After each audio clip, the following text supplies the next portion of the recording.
আসসালামু আলাইকুম এভরিওয়ান। তেহেরি কিন্তু আমরা কম বেশি সবাই অনেক পছন্দ করি, সেটা মাটন, চিকেন অর বিফ যেটাই হোক না কেন। তো আজকে আপনাদের সাথে চিকেন তেহেরির একটা ইজি একটা রেসিপি শেয়ার করব। চলেন রান্নাটা শুরু করা যাক। আমি এখানে একটা মুরগির 2টা লেগ পিস নিয়েছি, কারণ আমার কর্তামশাই সলিড মাংস পছন্দ করে না, এই জন্য আমি ব্রেস্ট পিস নেই। তো মাংসগুলো ছোট ছোট করে কেটেছি, কারণ তেহরি মাংস কিন্তু ছোট ছোট করে খেতেই ভালো লাগে। এরপর নিয়েছি এর মধ্যে ছোট ছোট সাইজের আলু।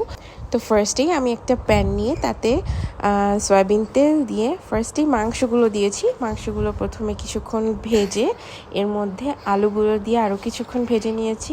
তারপর আমি এক এক করে গোটা গরম মশলা অ্যাড করেছি। এখানে এলাচ, লবঙ্গ, দারচিনি, তেজপাতা, আর এগুলো যখন একটু ভাজা ভাজা হয়ে আসছে তখন আমি এর মধ্যে আদা বাটা, রসুন বাটা আর বিরিয়ানির মশলা দিয়ে বেশ কিছুক্ষণ কষিয়ে নিয়েছি। এর মধ্যে কিছু পেঁয়াজ কুচি এবং গোটা কাঁচামরিচ আর টক দই দিয়ে ভালো মতো মাংসটা কষিয়ে নিব। আমি কিন্তু এখানে সামান্য পানি দিয়েছিলাম জাস্ট মশলাটা কষানোর জন্য, এছাড়া মাংস কষানোর জন্য কিন্তু আমি কোনো পানি অ্যাড করিনি, কারণ ব্রয়লার চিকেন কিন্তু এমনিতেই সফট হয়ে যায়। তো আমি এখানে তেলেই পুরো মাংসটা কষিয়ে নিয়েছি। আর যেহেতু আমি স্টেপ বাই স্টেপে অনেক কিছু অ্যাড করেছি, তো এর মধ্যে কিন্তু মাংস আলু দুটোই কষানো হয়ে গেছে।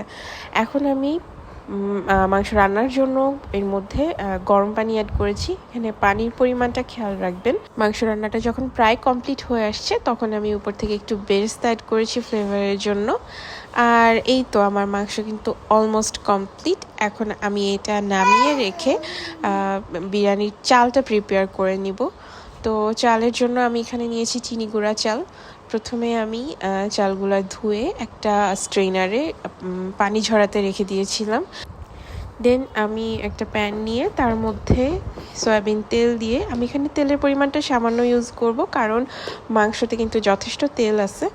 তো সামান্য তেল দিয়ে পেঁয়াজ কুচি, গোটা গরম মশলা আর যেই চালটা আমি পানি ঝরিয়ে রেখেছিলাম সেই চালগুলো দিয়ে দিয়েছি। এর মধ্যে আমি কিছু কিশমিশ আর গোটা কাঁচামরিচ রেখেছিলাম, সেগুলো আমি একসাথে ভেজে নিচ্ছি। তেহেরি মানেই কিন্তু আমার কাছে মনে হয় যে কাঁচামরিচের ঝালটাই বেস্ট। আমি এখানে কিন্তু মাংসের মধ্যেও কোনো শুকনো মরিচ অ্যাড করি নাই। অনেক সময় অনেকে বিরিয়ানিতে একটু কালারিংয়ের জন্য শুকনো মরিচ অ্যাড করতে পারেন, সেটা কিন্তু দেখতে বেশ ভালোই লাগে, কিন্তু তেহেরিতে আমার কাছে মনে হয় যে কাঁচামরিচের ফ্লেভারটাই এনাফ। তো আমি এখানে বেশ ভালো পরিমাণে কাঁচামরিচ ইউজ করি।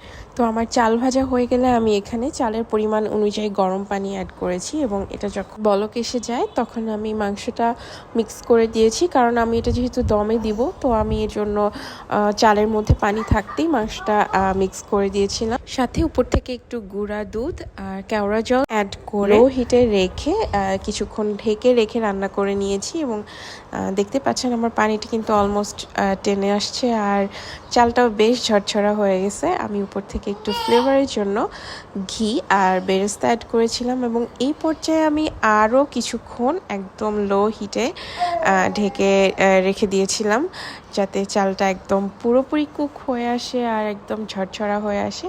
তো এটাই ছিল আমার তেহেরির ফাইনাল লুক। আপনাদের কেমন লাগলো সেটা কমেন্ট করে জানাবেন। আল্লাহ হাফিজ।